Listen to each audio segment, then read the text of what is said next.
Shugaban ƙasar Amurka wato Donald Trump da kuma takwaransa na Rasha Vladimir Putin na shirin ganawa a birnin Alaska. Za ku ji cewa ƙungiyoyin agaji fiye da guda 100 sun ce har yanzu Isra'ila ta hana su shigar da agaji cikin Gaza. A Najeriya kuwa za ku ji cewa ƙungiyoyin ma'aikata da malaman manyan makarantun ƙasar ne suka yi watsi da shirin gwamnati na basu bashin kuɗi. Waɗannan da ma wasu muhimman labaran da ma labarin wasanni na nan tafe cikin shirin namu na wannan lokaci. Kafin nan kuna iya ci gaba da samun sahihan labaran mu ta shafukan sada zumunta kamar haka Facebook, TikTok, X, Instagram da kuma YouTube duk a Nurul Haq News ko kuma www.nurulhaqnews.com. Kanin labaran kuka saurara ga kuma cikakkunsu.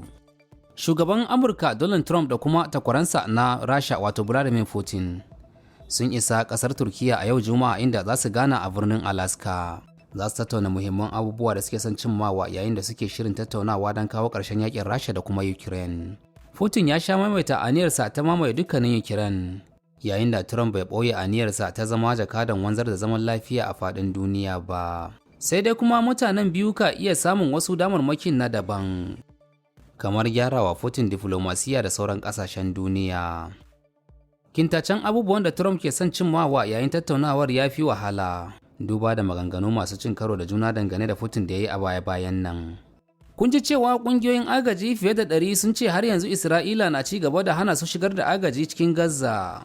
A cikin wata sanarwar haɗin gwiwa, ƙungiyoyin Oxfam da kuma Save the Children da Kia da kuma MSF sun ce ƙa'idojin da Isra'ila ke sanyawa na neman rikidewa zuwa haramcin kai agaji zuwa cikin Gaza baki ɗaya, duk da cewa sun tattara ɗimbin kayan tallafin da suke fatan raba wa jama'ar da yaƙi ya ɗaiɗaita.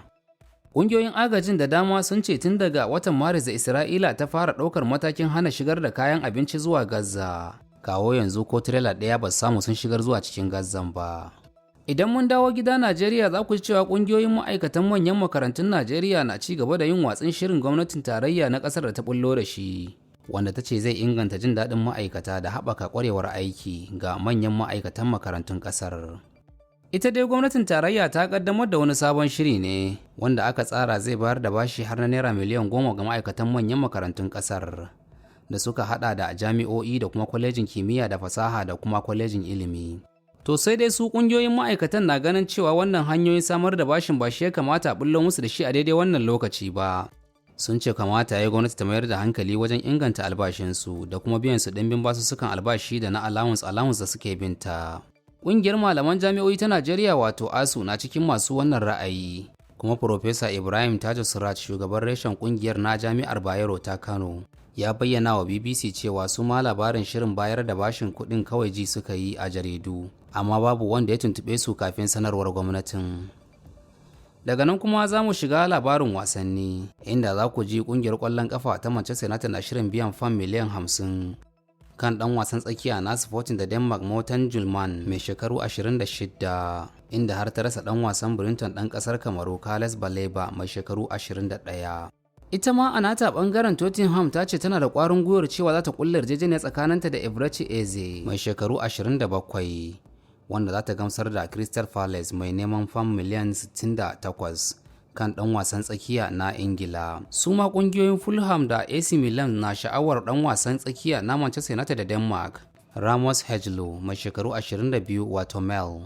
Kazalika kungiyar Chelsea na samun ci gaba a kokarinta na sayan dan wasan gefe na Manchester United wato Alejandro Garnacho mai shekaru 21, kuma ta imanin fam miliyan 35 farashi ne mai kyau ga dan wasan na Argentina. Duka-duka a nan muka kawo ƙarshen labarin namu na wannan rana. Sai kuma gobe da misalin karfe 11:30 na safe za ku ji mu dauke da wasu sabbin labaran. Za ku iya bibiyar shafukanmu na sada zumunta kamar haka Facebook, TikTok, X da kuma Instagram duk a Nurul Haq News ko kuma www.nurulhaqnews.com. A madadin editanmu na wannan rana Nafi'u Salisu Gurka da tallafawar Sa'id Siraja Ajingi, sai kuma ni Bello Suleiman Danmale nake cewa da ku mu tashi lafiya.